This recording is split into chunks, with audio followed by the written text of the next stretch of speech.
The college football experience, Iowa State Cyclones 2023 season preview episode on the Sports Gambling Podcast Network, brought to you by Circa Sports. Yes, Circa Sports is back with their Circa Survivor and Circa Millions contest. $14 million are up for grabs. Get all the details at circasports.com. And remember, as always, folks, to let it ride. Hey, this is Derek Stevens. I'm the owner of Circa Las Vegas. You're listening to SGPN. Let it ride.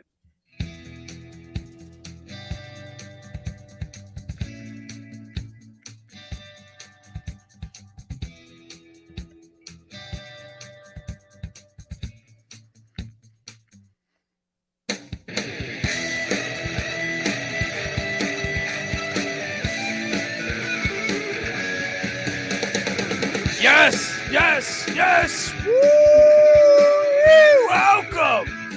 Welcome to the college football experience, Iowa State Cyclones 2023 season preview episode. I'm excited.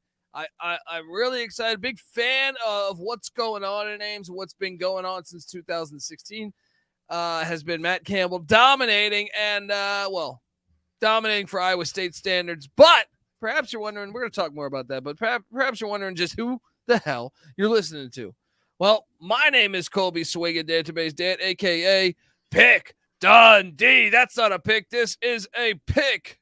He was raised in the land down under, where a man thinks on his feet, speaks with his fists, and lives by his wits. When Dundee happened, he was a superstar. I'm probably drinking too much and celebrating too much and not sleeping. I would have killed a normal man, but no, that's gone. The medical advice I got from that was like being hit by lightning. Pretend it never happened and get on with your life. And you're nothing but a chameleon, lemon-headed, coward, terrorist pussy. And I'm after you, buddy. You're going to pay for it. Good night. I mean, Matt Campbell might have sounded like that a couple times coming at the Big 12 refs for some very questionable targeting penalties. You know, we'll get into it. But this program, I think it's headed in the right direction. And I'm excited about the future of Cyclone football. I am joined by my co-host. Give it up for former JMU Duke defensive back, the burrito eating, sideline kiss stealing, wheeling and dealing, Patty C in the place to be. Hi-oh. Well, there we go, buddy. You believe in culture? I believe in culture, and I do believe Matt Campbell is building one hell of a culture over there in Ames. I mean, look, Brock Purdy, NFC Championship with the Niners, Breece Hall with the New York Jets, and Will McDonald, first Iowa State player drafted in the first round since the 70s. Dave Montgomery, running back for the David Bears. Montgomery, it is going down. Charlie Kolar, you might have heard Xavier of. Hutchinson, they got guys. We are also joined by this guy. I'm excited to have him on the show because he is the host of the Big 12 College Experience, or one of the hosts. So, you know, and he's got connections. He's got family connections to Ames, Iowa, and the University of Iowa State. I give you one, Rush Bishop. How you doing, brother? Doing great. I know you guys had me on for BYU. That was a great, fun episode. My parents and brother went there, as we talked about. Now we're on to my great uncle, who was an agriculture professor at Iowa State, lives in Ames to this day, about to turn 90 years old here in September. And he's excited for the football season coming up. As he should be. I mean, look at this. The whole family tree here, man. Oh, yeah. Right? That's right. It's like, who needs that Kevin Bacon game anymore? We got this going on here, right? Once in the cornfields, always in the cornfields. Oh, yeah. Big fan of what's going on and the fan base. That's what I do think the Big 12 nailed. You know, I thought the Sun Belt nailed it a couple years ago when the Sun Belt was like, okay, we're going to do this. We're going to play into what is college sports. Yeah. And they got all these great fan bases and all these universities with great fan bases and, got them all in the division where I feel like the Big 12 has an edge up on some of these other conferences like the ACC and Pac-12 because everyone goes to the games. Yeah. Everyone goes to the games. And I don't know. I think that's the blueprint. That's what you want. I think Brett Yormark might be on to something. But what are we doing talking about Brett Yormark? We should be talking about Matt Campbell here. Patty C, you look back at a season ago, and First off, I know I told you folks out there to take the over. And the over should have hit. Because when you look back, they were 4-8. Just 1-8 in Big 12 play. But this team was so much better than that. They were so much better than that. I mean, you look at what happened. So they finally beat the Iowa Hawkeyes. They had so many close games. They beat a 10-win Ohio team by 33 points. Then they lose by 7 to Baylor, where their safety, remember, they had a safety get plucked away by Ole Miss like 2 weeks before the season. So then their backup safety was starting. He gets out for a terrible targeting situation, and they're like pretty deep on the depth chart, and Dave Aranda attacked it every play. That was the worst targeting of all time, by the way. Of all time. I've seen a lot of bad targetings. That was the worst targeting in the history of the sport of football. If you go back and listen to the regular season last year and go through all those episodes, Colby is pretty much weekly complaining about the referees. I think he has a good point. I think Iowa State was on the losing end of a lot of calls. It seems like a common theme, I feel like, over the years, even the good years. But they missed field goals the very next week at Kansas, lost by 3, right? And lost their running back. Yeah, and that's what Jirehl Brock got out for the year. But, yeah, I mean, they should have probably won that game. And I say this as a Kansas backer. Kansas probably had no business winning that game, but they did. The very next week, the Big 12 champs, Kansas State, came into town. Oh, they hold Kansas State to 10 points, and they lose 10-9. Brutal. Then the Texas game, which this is one. I mean, Xavier Hutchinson, wide open, deep. Catch. This is a great receiver, and he just drops the ball. He drops the ball. They still get down to the end zone, throw a pick in the end zone. In my opinion, Texas had no business winning that game. I thought Iowa State was better the entire day. But they lose by 3 yet again. Then the bye week, Oklahoma does win by 14 in Ames. One of the only times that it was not a one-score loss. Then they beat West Virginia. Sorry, Rush.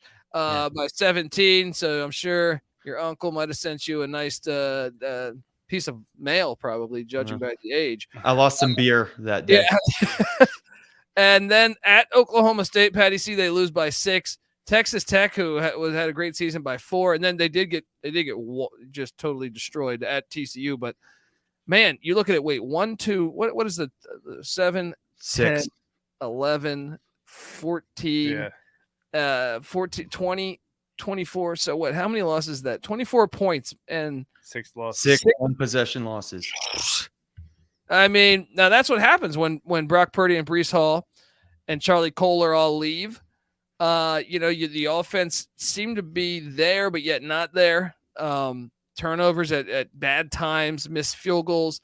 I think it's a year to bounce back. Petty, what'd you make of Matt Campbell's 4-8 Iowa team in 2022? Well, I think you hit the nail on the head. I think a lot of bad bounces went their way. Apparently, some struggles in the red zone, which probably is a result of having a dinged up running back the whole year. And it's like, if you can just convert that, if you're healthy, if you're getting some of the calls to go your way, then all of a sudden, what? Imagine if they win even half of those. That's a bowling team. I expect regression. I did even last year, even though I took the over, just because I thought they're going with a young quarterback and a young running back, right? Yeah. But I did not expect that much, close losses. Rush, how about yourself? Well, it's like you said, I think the team as well is bought into the culture of Matt Campbell. I know we'll go through the transfer portal, offense, defense, but clearly they didn't lose a lot, did not make a lot of noise in the transfer portal, kept, 8, 9 starters on offense. And your defense, another 6 starters they have returning. I mean, you look at that Texas Tech game at the end of the season, they knew they weren't bowling by then, but to only lose by 4 points, have it a close game. I mean, this is a team that's bought in. It's a team that's experienced. Obviously, we'll go over the questions that each side of the field has, but guys stayed around to play for Matt Campbell and play at Iowa State. So clearly they're bought into something, and no, last year was more of a outlier and things just went the bad way than actually they were that bad. Amen. I agree. And look, you got to love Matt Campbell. Played defensive line at Pitt back in the day and for Mount Union. He was there at Pitt just for a year. So I know Rush is a WVU graduate. So don't hold that against him. He realized after 1 year, he's like, you know what, this place, let me go to Mount Union. I'm an Ohio guy. What am I doing here in Pittsburgh? Folks, we're going to get into it, though. We're going to talk portal, offense, defense, special teams, all that good stuff. We're going to go game by game on the Iowa State schedule. But before we do that, I want to tell you that the Iowa State Cyclones 2023 season preview episode is brought to you by Circa Sports. Yes, Circa Millions plus Circa Survivor are back. $14 million in guaranteed prizes are up for grabs. Look, Circa Millions, you pick 5 NFL picks ATS each week. That's the contest. All right. Circa Survivor is obviously you just pick a different money line winner each and every week. You can't pick the same team twice, obviously. So there's some strategy to it, but it's absolutely fantastic. You can enter in Las Vegas, play from anywhere. Sports Gambling Podcast will be out there last weekend in August. So setting up a proxy. Hello. Circasports.com for all the details. Once again, circasports.com. Patty C, what would you do with $14 million? Huh? I mean, I think I would invest it into, I guess the NIL isn't a thing for Iowa State, but what do you do? Pay Matt Campbell. Yeah. Keep him there forever. That's what you're talking about. I mean, hold on. We'll dive into that in a second. But anyway, circasports.com for all the details. Once again, circasports.com.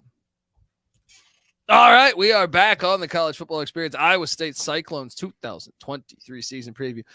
Patty C, you just made a reference to that at our while we were doing our ads. So Matt Campbell's only 43 years old. He's been a head college football coach since 2012. He's been at Iowa State since 2016. He's turned down the Detroit Lions. He's turned down some other college football jobs. He turned down Urban Meyer wanted him to be on the staff at Ohio State, turned it down. I kind of love this guy, and I want him to stay at Iowa State all the time. You know what I mean? I'm thinking he should stay there until he's 70. All right?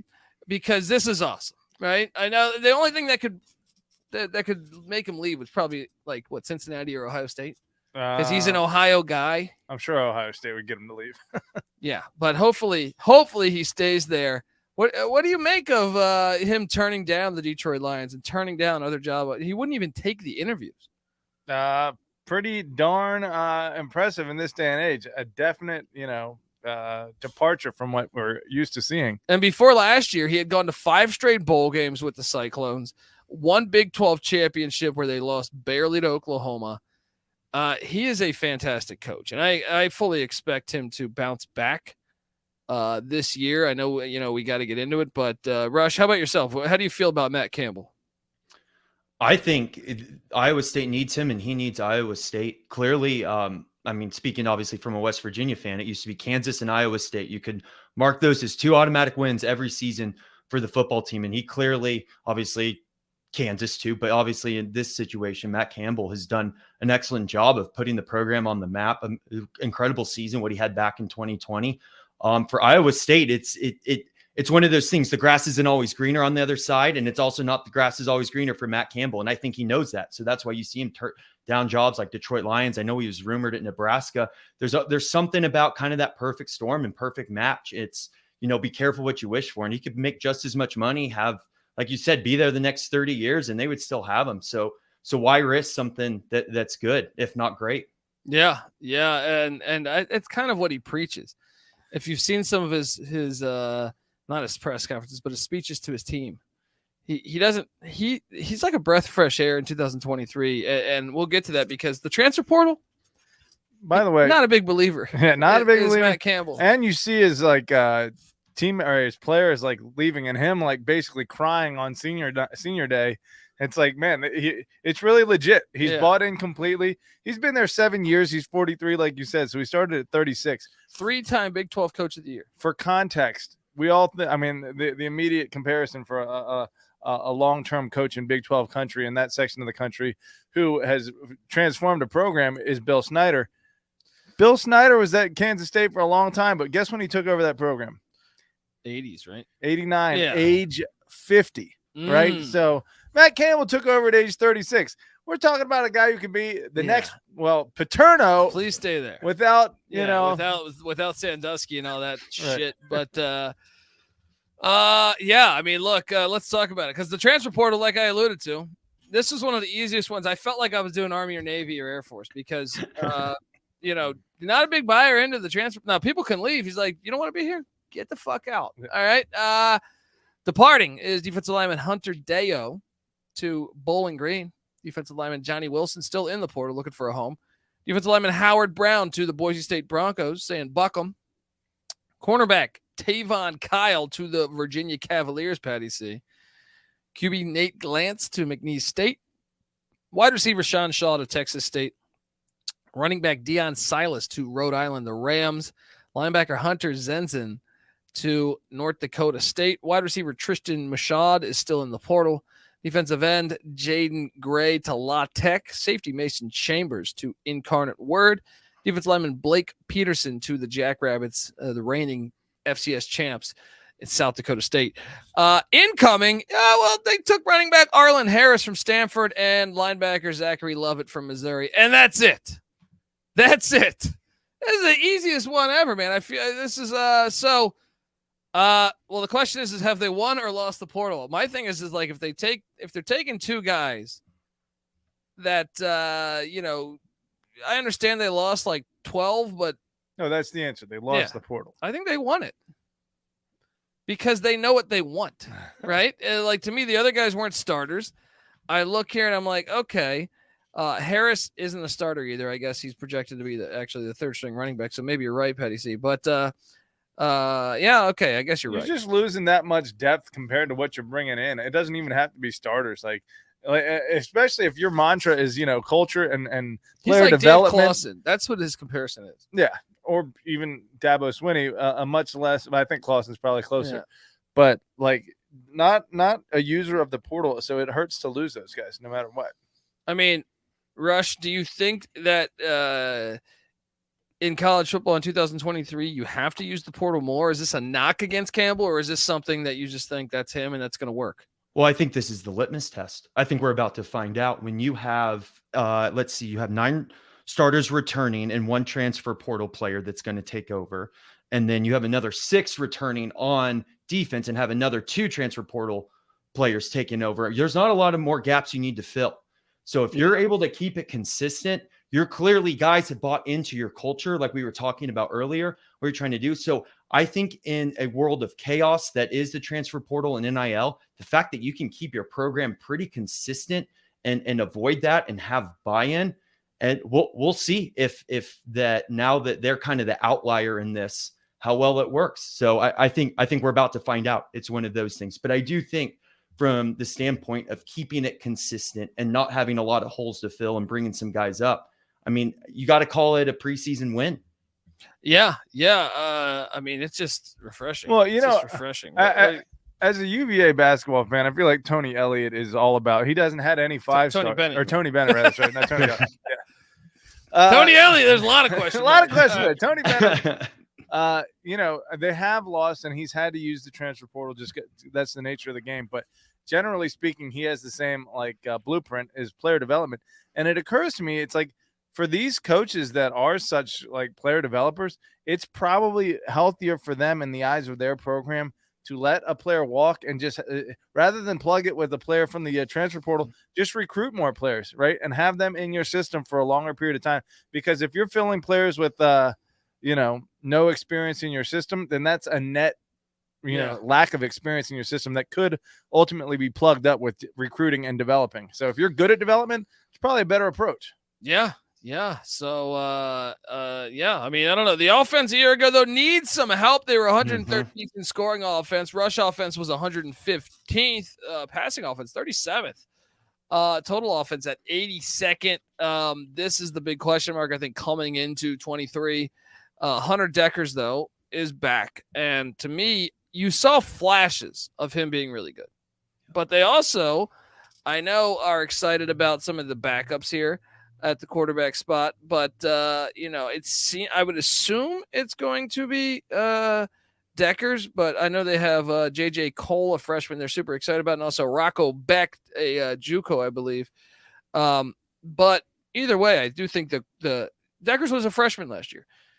I think, he kind of the roster kind of got thrown to the wolves from an offensive standpoint. And that's why I think this is a good year to hop on them. The experience pays off. What do you make of the quarterback situation, Patty C? Well, I feel like they have had pretty good quarterbacks, and I feel like he gets athletes. Brock Purdy obviously translated pretty well into the pros. I don't know that that's necessarily an indicator that he's an athlete, but in looking at Hunter Dekkers, he has a good eye for what he wants to do, and a pass first mobile quarterback seems to be what he wants to do, and just like your purebred tailback kind of speed with power. I get 5'10", 212-pound tailback. You have a quarterback that can run, and then you're a threat on the edges, with the quarterback's feet, and he can also throw the ball, and you pair that with a speed running back, and you have a dynamic offense. So I think that, Dekkers with some development, this offense could start to fly again. And when the way their defense is playing, you don't even need to be like the best offense, just be improved. And I feel like, they almost won a bunch of those games last year with that offense. Rush, how do you feel about the quarterback situation in Ames? So Dekkers, he threw for over 3,000 yards last year, 66 percentage completion. The problem is he threw only 5 more touchdowns than he did interceptions, with 19-14. So that's what it is. It comes down to the interceptions, the decision making, the ability to see the field. And this is going to be this is the question for the offense. Can he elevate? Can he cut down on those interceptions and still maintain around that, touchdown passing, that touchdown throwing, pardon me. So if he's able to do that, then, you're going to have a mirror in the record. You're going to go from 4-8 to 8-4. Yeah.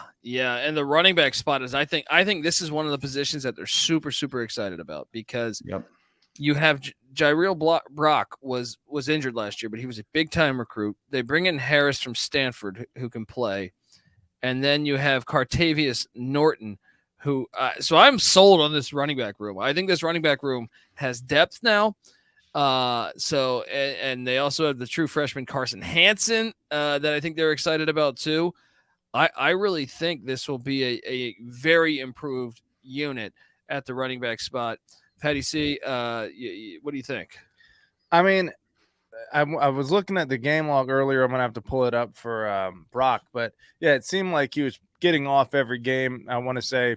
And then, obviously, once the injury came, he was hobbled all year. His carries went down, and that's when the close losses started. So if he can get back to where he was for those first 4 games, which was, a couple 70, 80-yard games and a couple 100-yard games. Yeah. And even those, like, they were calling off the dogs. Like, he is going to have to get his yards per rush up, because I imagine, getting over 5 should be a priority for him. Yeah, but I just think, you're right. And I think the injuries and just the fact that I just think they're deeper at that position. But Rush, how do you see the running back room?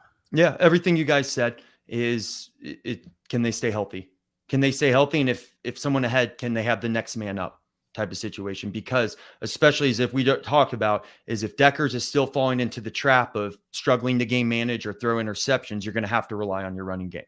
So they need to stay healthy, and Dekkers needs to not throw interceptions. Yeah, and then the wide receiver position. Obviously, they lose Xavier Hutchinson, which is huge, because he got more targets than the rest of the team. This guy was honestly the bread and butter of the whole offense. He was, that's why it's such a shame he dropped third in the nation in receptions, 107 receptions. Yeah, but they do return Dimitri Stanley, who was a Colorado transfer a couple years ago. His dad was Walter Stanley, who played for the Green Bay Packers and Washington Redskins. They have Jaylin Noel back as well, and then they have an Eastern Kentucky transfer. I'm sorry, that they're excited about in Jayden Higgins. This is the big question mark, I think. Can they just the tight end position? That's another thing. Charlie Kohler was such a big deal 2 years ago. It kind of looked like they suffered a little bit. So I think that the tight end position could be something to watch here, since Xavier Hutchinson's gone. If Gabe Burkel can be that guy to step up and help out the quarterback position that was so reliant on Hutchinson from a year ago. Now, the offensive line, they return, 4 of 5 starters. You got to love that. They're breaking in a new center. You got to love that. I'm optimistic on this offense, Patty C, as a whole unit. What do you think? Well, that alone makes me optimistic on any offense. 4 of 5 returning. But you combine that with a coach like Campbell, he's going to make the most of that. So 4 of 5 returning, and 2 of those were freshmen a year ago. So you can see the youth movement was on this whole roster. Rush, what do you make of the entire offense as a unit? You think it's going to be vastly improved? Yeah, so a couple things is they do have a new offensive line coach. He was the offensive coordinator, pardon me, at UNI, Ryan Clayton. You're right, they returned 4 of 5 starters from last year. Brady Peterson steps up, redshirt senior. So you got someone experienced who's now stepping up at senior, who they're trying to replace Trevor Downing, who's now with the Pittsburgh Steelers. So that is the question. Offensive line is you bring in that new coordinator that new coach at offensive line who has offensive coordinator experience, comes in and focuses on it. They also have a new offensive coordinator. I'm going to butcher the last name. It's what I do best. Nate Shell Hayes. I'm sure you guys can do it better than me. It is his 6th season with Iowa State, but it's his first time as coordinator.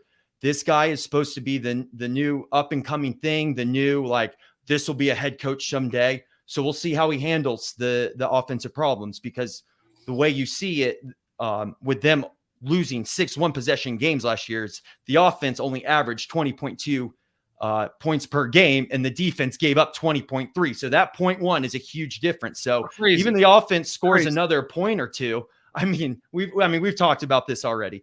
And then you brought up great points earlier. Can the tight ends get involved this year? That's the question. And then how do you make up for the production of Xavier Hutchinson? Is Jaylin Noel step up and be the guy, or do you split it between Dimitri Stanley as well and the newcomer Jayden Higgins? So they have the pieces. It's how are you using those pieces? Yep. Yeah. Well, let me say this. Can we just admit that they're a little bit of a mirror image of their old brother over in Iowa City? In terms of this team hasn't been a dynamic offense, they're not. No, but Iowa's not putting quarterback, running back, wide receiver in the pros. That's true. But defense has been their calling card. True. That's Matt Campbell's forte. I feel like that's what he played. That's what as is a player. The expectation in this part of the country. You play some stinking defense and conservative football, like a lot of low scoring games last year. But you're right. I think just a little bit more, and those turn into wins all of a sudden. Mm-hmm. Well, so the offense brings back 9 starters from a season ago. The defense is only bringing back 6. The defense was 18th in scoring defense a year ago, 13th in rush defense, 10th in pass defense. This is the 4th best defense in the nation, and they didn't go bowling, Patty C. How does this happen? That shows how much of an outlier I think it was from a year ago. Defensive coordinator John Heacock is back for his 8th year. This guy I think is doing a fantastic job. Now, the defensive line, obviously losing Will McDonald, huge. Can they step up and replace that? They return nose guard Isaiah Lee. That is the only starter back on the defensive line, so I think that's the question mark on this defensive unit, because really when I look elsewhere, I see the linebacking core with Jerry Vaughn and Freiler, or is it Freeler?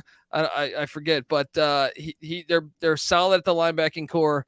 And the secondary is going to be fucking loaded. They have some of the best corners, if not the best, in all of the Big 12, in TJ Tampa and Miles Purchase. They return their free safety Jeremiah Cooper. They are going to be breaking in just one guy in the secondary, Malik Vernon. But what do you think of the defense? Big question marks at D-line. Would you say so, Patty Sue? Yeah, big question marks at D-line. Like you said. Now, Freeler, I'm seeing him listed as a safety, so I wonder if he's like a hybrid kind of between a linebacker and a safety. But either way, the defensive front, yes, more of a concern. The defensive backfield, not so much. I saw a stat that they were in the top 6 straight years in the top 3 of the Big 12 in defense. So it is the expectation that this defense is elite. And maybe you see Zach Lovett, the Missouri transfer, on the field more at the linebacker spot too. But in general, I think you got to be really happy with the backside of the defense. The question mark's going to be the defensive line, but they seem to have success finding guys throughout the years. Rush, what do you make of the defense? You guys hit the nail on the head. Returning Vaughn and Freiler, definitely your top 2 tacklers. Get that consistency, have those leaders step up, especially playing the linebacker, and then the other one kind of playing that linebacker safety type role. I would say the one thing from a statistics standpoint that this defense probably needs to pick up on this year is turnovers. They just averaged getting just over 1 a game. We've talked about it with all the cards that were stacked against them last year between, the refs' bad calls and one possession games. And when those games can kind of go either way, usually who has that extra turnover is going to end up winning it. Yeah. Yeah. And then what's that? Can we talk about cornfield defense here for a second? Cornfield defense. Top 4 defenses in the nation last year were Air Force, who's not in a cornfield, but Iowa, Illinois, and Iowa State. You go into those cornfields, you play some defense. Okay, it's just what happens. Well, what happens also in those cornfields are missed field goals because wow. I know he was just a freshman last year, but Jace Gilbert was 12 of 20 on field goals. All right. Long of 44. He missed 3 of 4 in the Kansas game, and he missed 6 of his last 7 kicks overall. He's a sophomore this year. But I'm still a little worried. Punter Tyler Perkins is back. They play so many close games. So I know they have a new special teams coordinator in Jordan Langs, who was the head coach at Indiana Wesleyan for the past 8 years. So that's nice to have. But kicking game is so huge for a team like this. Yeah. So, all right. Well, look, we're gonna go game by game on the schedule and try to forecast how the Cyclones will do in 2023. Hopefully, you're watching on YouTube. If you see it if you're watching YouTube.com/The College Experience, you'll already see what that number's set at in Las Vegas. But we're gonna get into the schedule, the thick of it. Try to forecast every little inch of this Cyclones team. But before we do that, I want to tell you that the College Football Experience Iowa State Cyclones 2023 season preview is brought to you by Underdog Fantasy. Yes, Best Ball Mania is here, and Underdog Fantasy is giving away $15 million in prizes. Yes, Underdog Pick'em is a great way to get down on your favorite MLB and NFL player props. And they'll have college football when college football comes around. You will hear me rattling that shit off in a couple months. So there's so many ways to win over on Underdog, and Underdog is available in so many different states. Head over to UnderdogFantasy.com. Use that promo code SGPN for 100% deposit bonus up to $100. Once again, that's UnderdogFantasy.com. Promo code SGPN. All right. We are back. The schedule is here. And it's a tricky schedule, man. Mm-hmm. It is a tricky schedule. If you're watching on YouTube, youtube.com/The College Experience. Don't forget that we also host. On YouTube is the hub for all of our college experience stuff. That's where you will hear. You'll hear Rush and his co-host talking about the Big 12 on the Big 12 College Experience. We also host the FCS College Football Experience, the College Basketball Experience, and the College Baseball Experience. We come together as one on YouTube, youtube.com/The College Experience. But subscribe to all those feeds separately, and I think you'll dig all of that stuff. But if you're watching, you see the win total here. Shout out to our graphics guy, Cam Kerr. It's at 5.5. And week 1, and I think Matt Campbell knows this. Watch out because the last couple times the Northern Iowa Panthers have came to old Ames, Iowa. They have been some ball games, Patty C. Do I need to bring up in 2019, triple overtime, Iowa State wins 29-23 against the likes of Northern Iowa, and then go back to 2021. They won 16-10. This was a 10-9 game. This game, just watch out. Northern Iowa can play ball. They're part of the best conference in the FCS, the Missouri Valley. And I think if I remember too correctly, the last time the Hawkeyes played Northern Iowa, they needed a blocked field goal. Northern Iowa was lining up to beat them. So Northern Iowa can play ball. The last time the Cyclones won a conference championship, they were in that same Missouri Valley 111 years ago. Shots fired. So Northern Iowa, the Panthers are coming into Ames. I will take the points on this. We don't have a line on that right now, but take the points. Iowa State survives. This is going to be a dogfight, though. I'm telling you, Northern Iowa always plays really good defense. Mm-hmm. They got guys. This is where Kurt Warner went to college. David Johnson of the Arizona Cardinals from a few years ago. Diedrich Ward. They just got guys. It's a good football pedigree there. Rush, any chance you're taking the Panthers in Ames? No, it's Iowa State did a good job with getting Ryan Clayton, not only to help your offensive line, but already taking your week 1 opponent's offensive coordinator. So great. Already kind of scored in a way. So great way to start. But I am with you, Colby, in terms of taking the points. Yeah, take the points. Chestnut checkers there. Yes. Then week 2. Oh, man. Here we go. Look, I already see I'm supposed to be at the studio in Vegas recording all week. And I was thinking about taking the red eye back to LA. So, because look, when you're in Vegas, it's just chaos. And the week 2 schedule this year is so great. Now, look, I love watching the games and betting on the games, but there's so much. You're having cocktails. I enjoy Vegas, buddy. I'm thinking about taking a red eye to get back to the studio because you get Colorado, Nebraska, and Iowa State. Come on. I mean, look. You're going to be able to watch those in Vegas. Yeah, but it's all loud. You don't get the audio. It's just a little different. Fox is covering this game. Awesome. Cy-Hawk Trophy at stake, Patty C. Iowa State got him a year ago, but Iowa goes out, gets Cade McNamara, Eric All in the portal from Michigan. They got this thing in the contract that they must score 25 points or Brian Ferentz is going to get fired. Average of 25 points per game. I don't know that he's going to get it here against a stout Cyclones defense. What are you doing here, Patty C? I would be curious the last time 2017 Iowa State put 41 up against that Kirk Ferentz defense.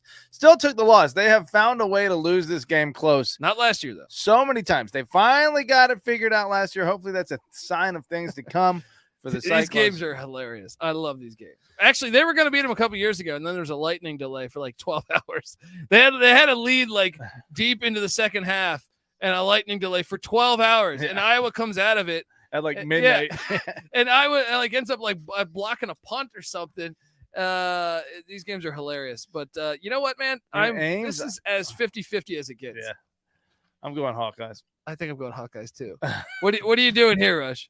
Yeah, we'll make it a trifecta. I think this is going to be one of those games. I always remember Iowa playing South Dakota State last year and winning, what was it, like 7-6, 2 safeties and a field goal to like 2 field goals. I think it's going to be a similar game. And for shits and giggles, I'll say Iowa wins. We'll give 2 field goals and a safety versus 1 touchdown. We'll go 8-7 Iowa. Well, these games are so huge. I want to say the year before, Breece Hall had a fumble at his own 1-yard line. So Iowa was up, like they got the first score of the game. And it was like 7-0. But that happened in like the third quarter. It was like 0-0. and then Breece Hall fumbled and they took it into the end zone because he was at his own like 1 or 2. And like you're like, man, a 14-point lead for Iowa is like a 75-point lead. Yeah. So give me Iowa to get this done. But I'm curious, this next game, Curtis Rourke, and these are the breaks. And the Ohio Bobcats. Shout out to Iowa State playing an away game. Mm-hmm. There's not a lot of schools in the country that will play at a MAC school. No. All right. There's not a lot of schools. And they beat them by 30 last year, but this is at Peden Stadium.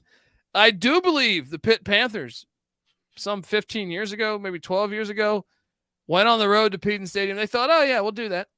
They in overtime, Ohio had a pick 6 to win it, and they raided the field there. They stormed the field, whatever the fuck you want to say. And this is a dangerous road game. I'm still taking Iowa State, but watch out. You know, I'm looking at Ohio's schedule last year. They were undefeated at home. I want to go back 2 years. It looks like they took some losses at home. Well, that was a tough year that Solich left like 2 weeks before the season. That's right. That's right.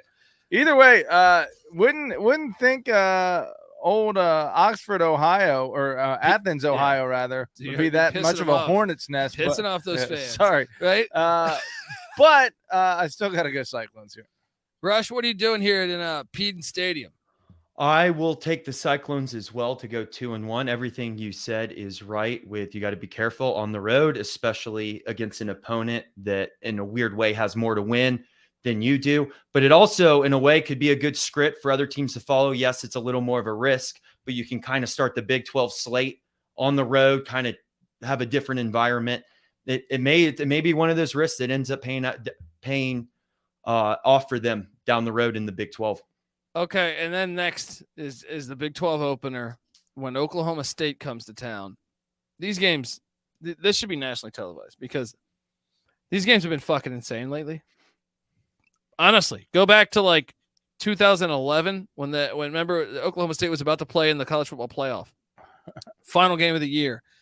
And Iowa State, that was pre-Matt Campbell. It's Paul Rhodes, I believe. They upset him 37-31, double overtime, right? Now, after that, okay, 2 games got away, but really since 2015, these games have been fucking insane. So last year, Oklahoma State wins 20-14. The year prior, Iowa State wins by 3, 24-21, and that was on a questionable spot on a wide receiver screen by Oklahoma State, but that's essentially a game that potentially cost Oklahoma State the playoffs. Brutal. Then you have the game prior in Stillwater. Oklahoma State wins 24-21. The game prior in Ames, Oklahoma State wins 34-27. And so one-score games. Then the year before that, Matt Campbell wins in Stillwater 48-42. The game before that in 17, Oklahoma State, and this is Campbell's second year, they win by 7, 49-42. The game prior to that in Campbell's first year, Oklahoma State wins by 7. They have been one-score games for the last, 8 meetings have been one-score games or less. So, or all one-score games, I should say. These games have been fucking insane. I am taking Iowa State. We know what we're going to get out of this game. Yeah. This is the fun of the Big 12 and trying to handicap the Big 12. I will take Iowa State to get this done because it's in Ames. Patty C, what are you doing? I like how the scores of these games have been slowly getting lower and lower. It started out with both teams in the 40s, and now they're 20-14 was this last one.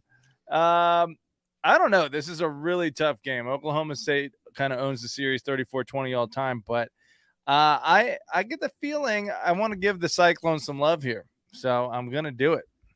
Wow, Rush, what are you doing? I'm going to go Oklahoma State here. They always seem like they start the season off well. They're flying under the radar this year. I think Gundy's pissed off. And I think that this is just one of those classic games.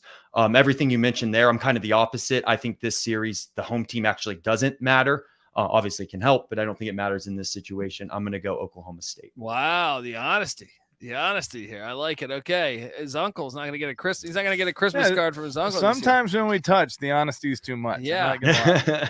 Well, this would be a bold take by me because Iowa State is 7-79 against the Oklahoma Sooners, and two ties in there too. But Matt Campbell, this is a lot like what has happened. Patty C. So since 2016, I'm going to rattle these off. Matt Campbell comes in year 1.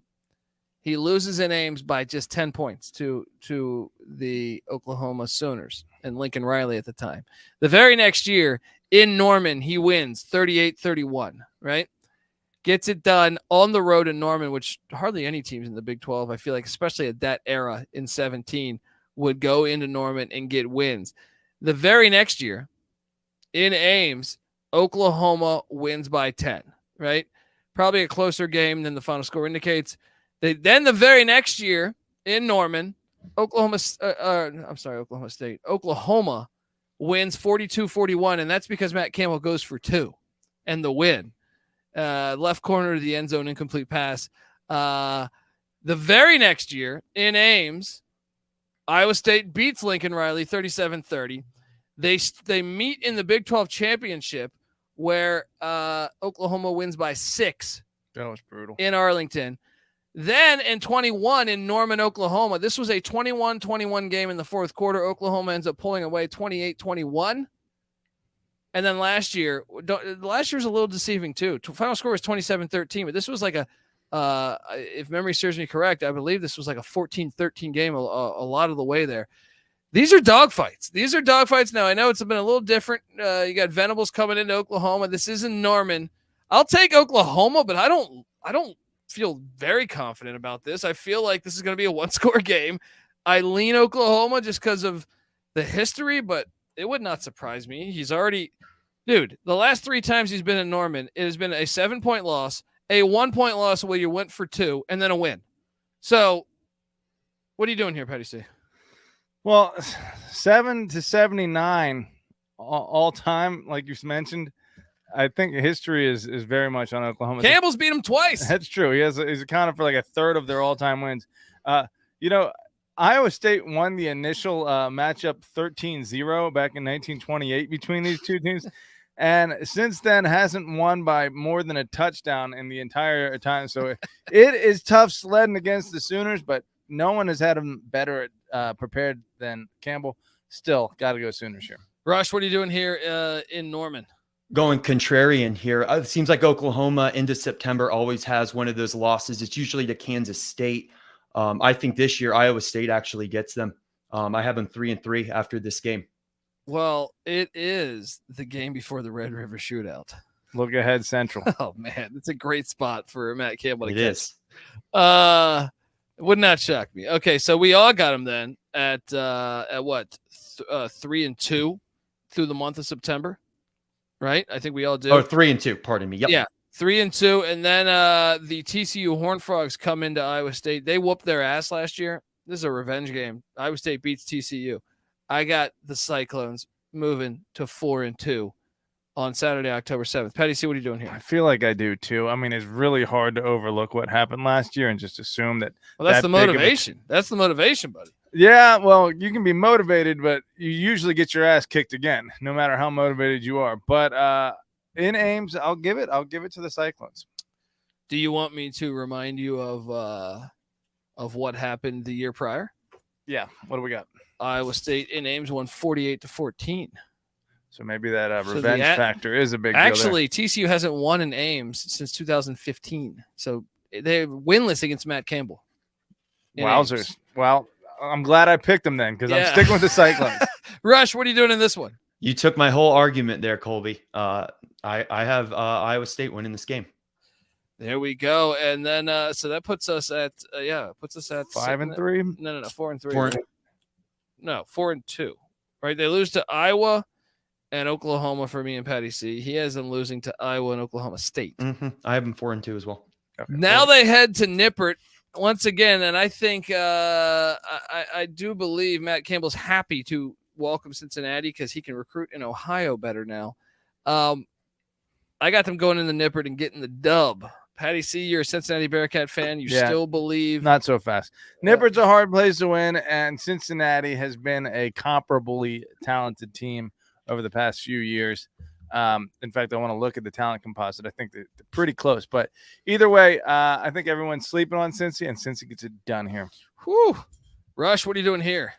I am not high on Cincinnati at all this year. I think this is a year they take a major step back and I think they're this year's Iowa State. I think they'll play in close games. I think Iowa State's going to go into Cincinnati, win that game, and be on a 3-game win streak headed into their bye. Well, let me just say this. Cincinnati, number 48 in the 24/7 talent composite. Iowa State, number 61. Just throwing it out there. Those things don't Throwing it matter. out there. Those Just things don't numbers. matter. They're just numbers. They Hey, are. there's a reason they play the game. Yeah. How about when Iowa State play for the Big 12 championship?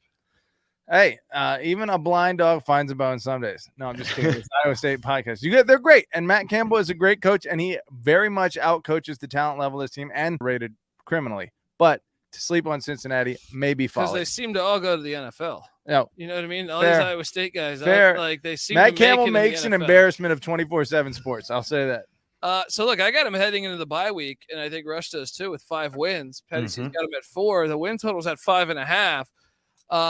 They come out the bye week. They head to McLean Stadium to take on the Baylor Bears. This is a hard game to predict. Last year, I know Baylor attacked that bullshit call. Man, this is a game. Like, this is a field. Can we just say this is going to come down to a field goal? Yes. I feel like this game every year is fantastic. Give me Baylor to get this one. Give me Baylor to I'm get with this you. one. You're with okay. So Rush, what are you doing here in Waco? It seems, especially with it being in Waco, it seems like Baylor always just finds a way to beat Iowa State. I have Iowa State at 5-3 after this game. It seems like the score is always like 31-24-2 or by a field goal. It's going to be that game again. It's that same game every year. So I think Big Baylor 12 wins this one. Now the Kansas Jayhawks and Jalen Daniels come into town for homecoming. Jack Trice Stadium. Oh man, I mean these games are hard to predict. This one is I'll hard. take Iowa State. Probably another field goal game. So I'll have them hit the over on this by November 4th. Patty C, what are you doing here? Give me the Cyclones rather. So that puts you at 5 wins. Homecoming, so you're baby. 1 win away from the Yeah. over. What are you doing here, Rush? Yeah, I'm going to go with the home team in this one as well. Lost by a field goal last year. I have this game, Iowa State, going over their win total as well, making them 6-3. All right, now they head to BYU. Mm. Man, I know, Rush, you're a BYU guy, but Man, this is, and I don't remember what I said on the BYU preview. Did I give this one to I State? don't know. It doesn't matter. You did. You thought it was a look ahead game because BYU plays Oklahoma the following week. Yeah. So give me State to get this one and move to 7 wins. Patty C, what are you doing here? Give me the Cougs. As a reminder, guys, they're going to get killed in Provo. They're going to go up to Provo the first time. They're going to be huffing and puffing by the start of the third. It's going to be nice and cold, and BYU's going to kill Iowa State in this game. He is a BYU fan, guys. He is a BYU fan. Provo elevation at 4,551. Ames, Iowa elevation 942 feet. So you got to go up a good 4,000 feet. Yeah. It's tough. So I got him right now heading into the final 2 weeks, Patty C, at 7-3. 7-3. Now the Texas Longhorns come to Ames for the final time. There is no way that Texas is winning this game. They should have lost last year in Austin. This is not happening. Yeah. Iowa State is beating Texas. I got to move into an 8th win right here. Patty C, what are you doing here? I got them going bowling off of this one. 6-5 after this game. They do get Texas in Ames. Rush, what are you doing here in Ames? Couldn't agree more. Last time Texas plays in Ames, I think Texas, unfortunately, is going to be pretty decent this year, and this is the game Texas puckers up in. I have Iowa State moving to 7 wins after this game.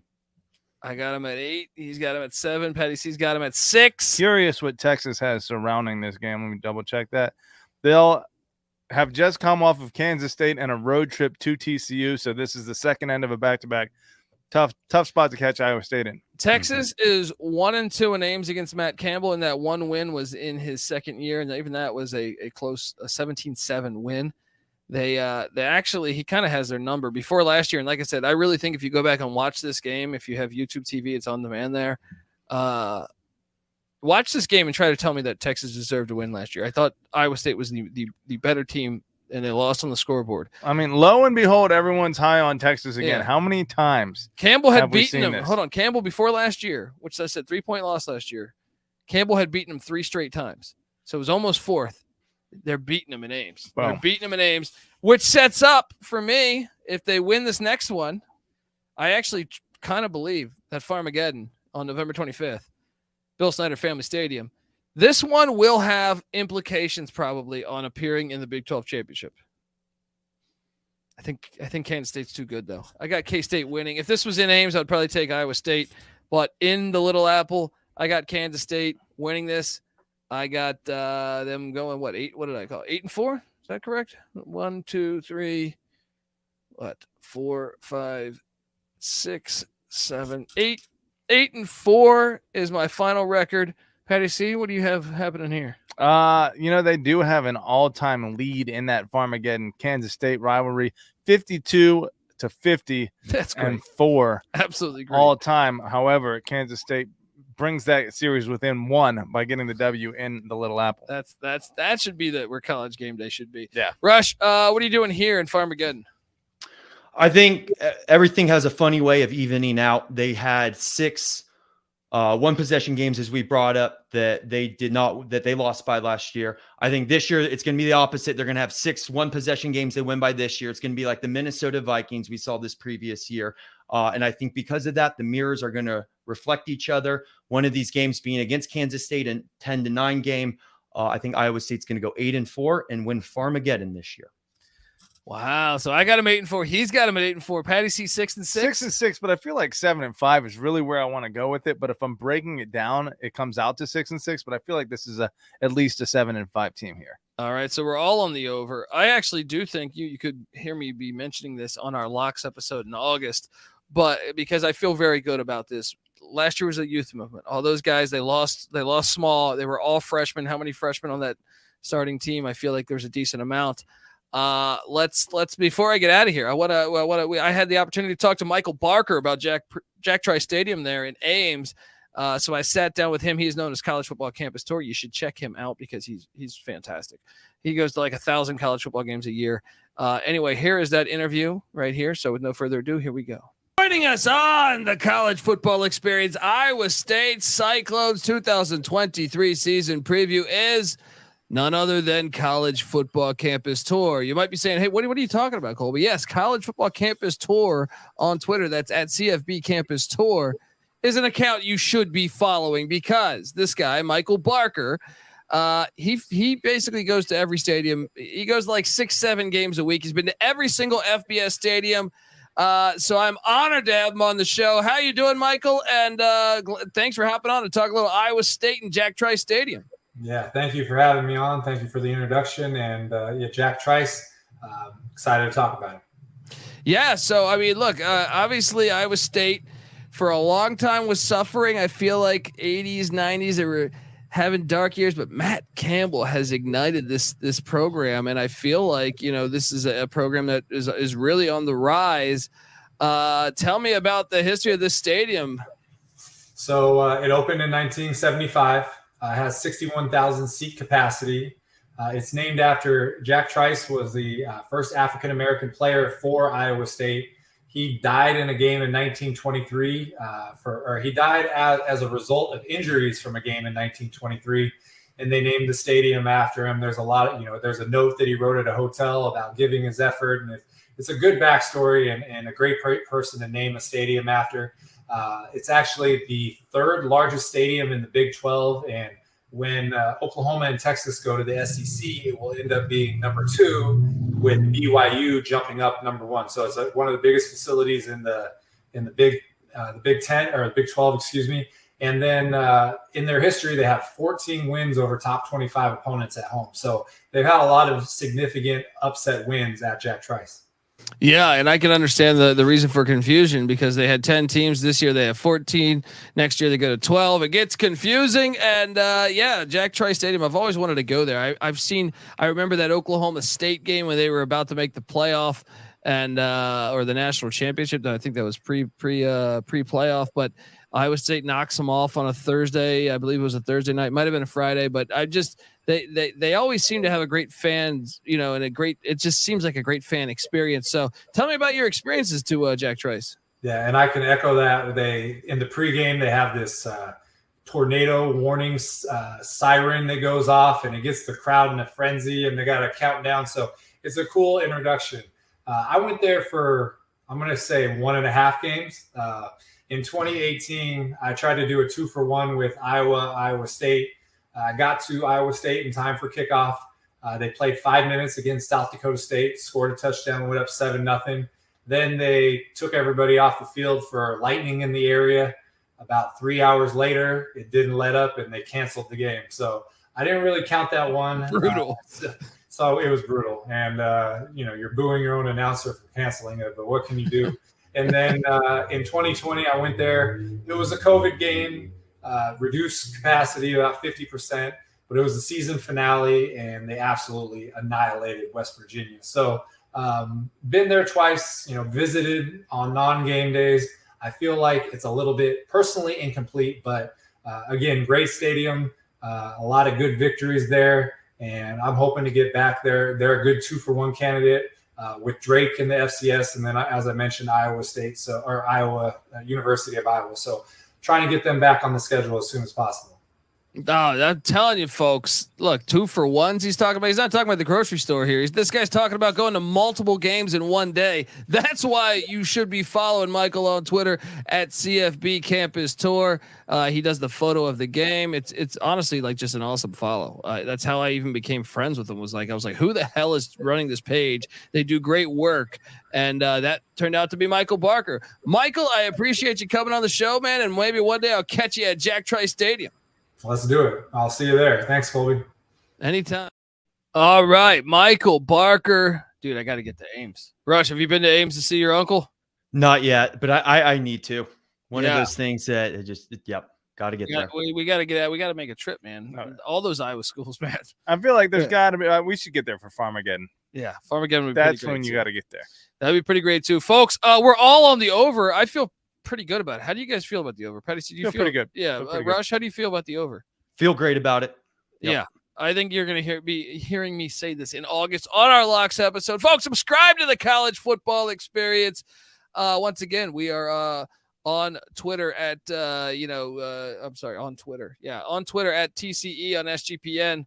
We're on YouTube that's what I was trying to say. YouTube.com/The College Experience. Subscribe over there.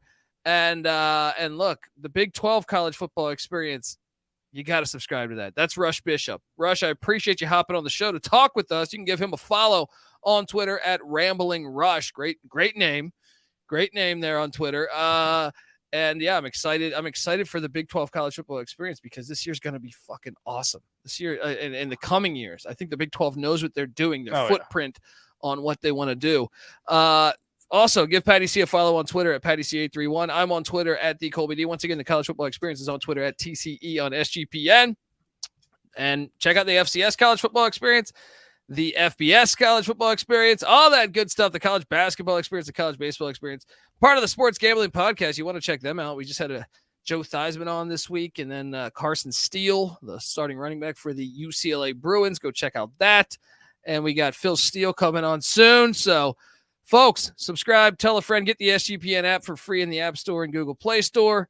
And also come talk college football with us in the Discord and college basketball, whatever the sport. You could be a game with dominoes happening in, I don't know, Thailand, and we got you covered. All right. Look, just hop One on night in Bangkok. Well, yeah, that's what that song was really about. It's about our Discord channel. It's about our Discord channel, sportsgalleypodcast.com/Discord.